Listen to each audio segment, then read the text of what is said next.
അപ്പോൾ മക്കളെ, നമ്മുടെ പോലീസ് കോൺസ്റ്റബിൾ ഡ്രൈവർ തസ്തികയുടെ നോട്ടിഫിക്കേഷൻ വന്നിരിക്കുകയാണ്. നമ്മൾ കുറേ നാളുകളായിട്ട് നമ്മൾ വെയിറ്റ് ചെയ്തുകൊണ്ടിരുന്ന ഒരു നോട്ടിഫിക്കേഷനാണ്.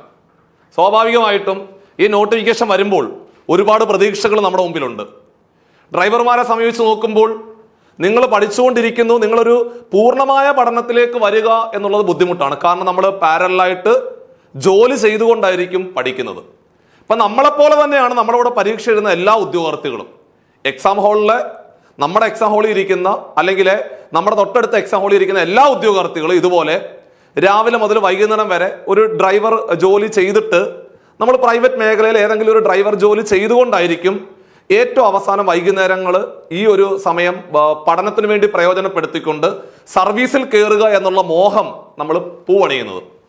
അപ്പൊ അതിനു വേണ്ടിയിട്ട് ഇത്തവണത്തെ നമ്മുടെ പോലീസ് കോൺസ്റ്റബിൾ ഡ്രൈവർ നോട്ടിഫിക്കേഷൻ വന്ന സമയത്ത് നിങ്ങൾ ഒരു കാര്യം പ്രത്യേകം മനസ്സിലാക്കേണ്ടത്, ഈ കഴിഞ്ഞ പ്രാവശ്യവും ഈ പ്രാവശ്യവും ഈ സ്ത്രീകൾക്ക് കൂടി അപേക്ഷിക്കാം എന്നുള്ള ഒരു കാര്യം ഉൾപ്പെടുത്തി. അങ്ങനെ ഒരു തവണ പരീക്ഷ നടത്തി. സോ അതിൽ കഴിഞ്ഞ തവണ ഒരുപാട് ഉദ്യോഗാർത്ഥികൾ റാങ്ക് ലിസ്റ്റിന്റെ ഭാഗത്തേക്ക് വരികയും ചെയ്തു. അപ്പോൾ ഈ ഒരു തസ്തികയുടെ പ്രത്യേകത എന്ന് പറഞ്ഞു കഴിഞ്ഞാൽ ഒരു വർഷത്തെ കാലാവധിയാണ് റാങ്ക് ലിസ്റ്റിനകത്തുള്ളത്. സോ നിങ്ങൾ കൃത്യമായിട്ട് പഠിക്കുകയാണെന്നുണ്ടെങ്കിൽ നിങ്ങൾക്ക് സ്കോർ ചെയ്യാൻ പറ്റും. ഇനി ഇതൊരു സാധാരണ ഒരു LD നിലവാരത്തിലുള്ള പരീക്ഷയാണോ? അല്ല.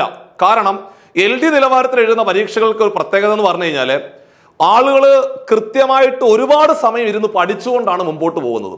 നമ്മളങ്ങനെയല്ല. നമ്മൾ നോട്ടിഫിക്കേഷൻ വരുന്നു, ആ നോട്ടിഫിക്കേഷൻ വന്നതിന് ശേഷമായിരിക്കും പഠനം ആരംഭിക്കുന്നത്. ഇനി കുറെ ആളുകളുണ്ട്. ബാക്കിയുള്ള ആളുകളുടെ പ്രത്യേകം എന്താ പറയാം, അവർ എക്സാം ഡേറ്റ് കൂടി വന്നിട്ടായിരിക്കും പഠിക്കുന്നത്. സോ അതൊരു വലിയ മണ്ടത്തരമായിരിക്കും. നോട്ടിഫിക്കേഷൻ വന്നല്ലോ, അപ്ലൈ ചെയ്തല്ലോ, ഇനിയുള്ള ദിവസങ്ങൾ കൃത്യമായിട്ട് പഠനത്തിലേക്ക് പോകേണ്ടതാണ്. സിലബസ് വെച്ചുകൊണ്ട് കൃത്യമായിട്ട് പഠിച്ചുകൊണ്ട് നിങ്ങൾ മുമ്പോട്ട് പോവുകയാണെങ്കിൽ 2025 കൂടി നടക്കുന്ന നമ്മുടെ ഈ പോലീസ് കോൺസ്റ്റബിൾ ഡ്രൈവർ പരീക്ഷയുണ്ടല്ലോ, തീർച്ചയായിട്ടും നമുക്ക് ക്രാക്ക് ചെയ്യാൻ സാധിക്കും. സർക്കാർ ജോലി സ്വപ്നം കാണുന്ന ഡ്രൈവർ സുഹൃത്തുക്കളായ നിങ്ങൾക്ക് ഇത്തവണ ഒരു യൂണിഫോം പോസ്റ്റിലെ നമുക്ക് തീർച്ചയായിട്ടും സർവീസിൽ കയറാൻ സാധിക്കും. സോ ഇതൊരു സ്വപ്നമല്ല, ഇത് നേടിയെടുക്കുക എന്നുള്ളത് നമ്മുടെ ലക്ഷ്യമാണ്. നമ്മുടെ ഏറ്റവും വലിയൊരു ലക്ഷ്യം അവിടെ പൂവണിയാൻ പോവുകയാണ്. സോ ഇതിനു വേണ്ടിയിട്ട് ഞങ്ങൾ നിങ്ങൾക്ക് നേരിട്ട് കൊണ്ട് കുറേ കാര്യങ്ങൾ പറഞ്ഞു തരാം. അപ്പോൾ നമ്മൾ ഡിസംബർ 22 ഒരു ക്രിസ്മസ് സമ്മാനം പോലെ ഡിസംബർ 22 ഞായറാഴ്ച നമ്മളൊരു ദിവസത്തെ സൗജന്യ ഏകദിന സെമിനാർ കണ്ടക്ട് ചെയ്യുന്നുണ്ട്. ഇത് ഫ്രീ ആണ്. നിങ്ങൾക്ക് വെറുതെ എറണാകുളത്തേക്ക് വരിക, നമ്മുടെ CCയുടെ ഓഫീസിലേക്ക് വരിക.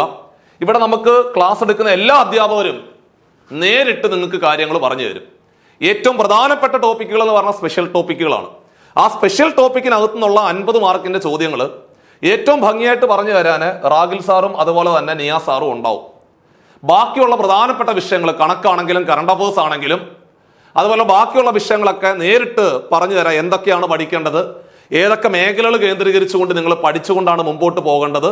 മാത്രമല്ല അവിടെ നമ്മൾ ഒരു ദിവസത്തെ ഓരോ ടോപ്പിക്കിന്റെ ഏറ്റവും കൃത്യമായിട്ടുള്ള ക്ലാസ്സുകൾ കൂടി നിങ്ങൾക്ക് പ്രൊവൈഡ് ചെയ്യുന്നുണ്ട്. അപ്പൊ ഈ ഒരു ദിവസം പരമാവധി പ്രയോജനപ്പെടുത്തുക, നേരിട്ട് വരിക, നേരിട്ട് നമുക്ക് ഒരുമിച്ച് സംവദിക്കാം. സോ ഈ ഒരു സാധ്യത പരമാവധി പ്രയോജനപ്പെടുത്തണം. മുമ്പോട്ടുള്ള നിങ്ങളുടെ യാത്രയിലെ നിങ്ങൾക്ക് ഈ ഒരു അവസരം പ്രയോജനപ്പെടുത്തിക്കൊണ്ട് എന്താണ് പഠിക്കേണ്ടതെന്നുള്ള കാര്യത്തിലെ ക്ലാരിറ്റി ഉണ്ടാവും. ഓരോ ദിവസങ്ങൾ എങ്ങനെ കൃത്യമായിട്ട് പ്രയോജനപ്പെടുത്തി എടുക്കണം എന്നുള്ള കാര്യത്തിലെ ക്ലാരിറ്റി ഉണ്ടാവും. പരീക്ഷ എന്നത്തേക്ക് ഉണ്ടാകും എന്നുള്ള കാര്യത്തിലെ ക്ലാരിറ്റി ഉണ്ടാവും. ഏതൊക്കെയാണ് മേഖലകൾ, സിലബസ് ഏതൊക്കെയാണ് നിങ്ങൾ നോക്കേണ്ടത്, SCRT എന്തൊക്കെ നോക്കണം എന്നുള്ള കാര്യത്തിൽ കൃത്യമായിട്ടുള്ള ധാരണ ഉണ്ടാവും. സോ ഈ ഒരു സാധ്യത പരമാവധി പ്രയോജനപ്പെടുത്തുക. എല്ലാ അധ്യാപകരും, ഈ പറഞ്ഞിരിക്കുന്ന എല്ലാ അധ്യാപകരും നിങ്ങളെ നേരിട്ട് കാണാൻ പോവുകയാണ്. സോ ഈ ഒരു സാധ്യത കൃത്യമായിട്ട് പ്രയോജനപ്പെടുത്തി എടുക്കുക എന്നുള്ള കാര്യം ഒരിക്കൽ കൂടി ഞാൻ ഓർമ്മിപ്പിക്കുകയാണ്. മറക്കരുത്, ഡിസംബർ 22 ഞായറാഴ്ച നിങ്ങൾക്ക് എല്ലാവർക്കും ഫ്രീ ആയിരിക്കും. ആ ദിവസം നേരിട്ട് എറണാകുളത്ത് വരിക, നമുക്ക് ഒരുമിച്ച് എല്ലാം കൂടെ നോക്കാം. അതുപോലെ ഓരോ വിഷയത്തിന്റെയും ഡീറ്റെയിൽഡ് ആയിട്ട് നമ്മൾ ക്ലാസ്സുകൾ കൂടി പ്രൊവൈഡ് ചെയ്യുന്നുണ്ട്. സാധ്യത പരമാവധി പ്രയോജനപ്പെടുത്തുക. അപ്പൊ അടുത്തൊരു ക്ലാസ്സിൽ വീണ്ടും കാണാം.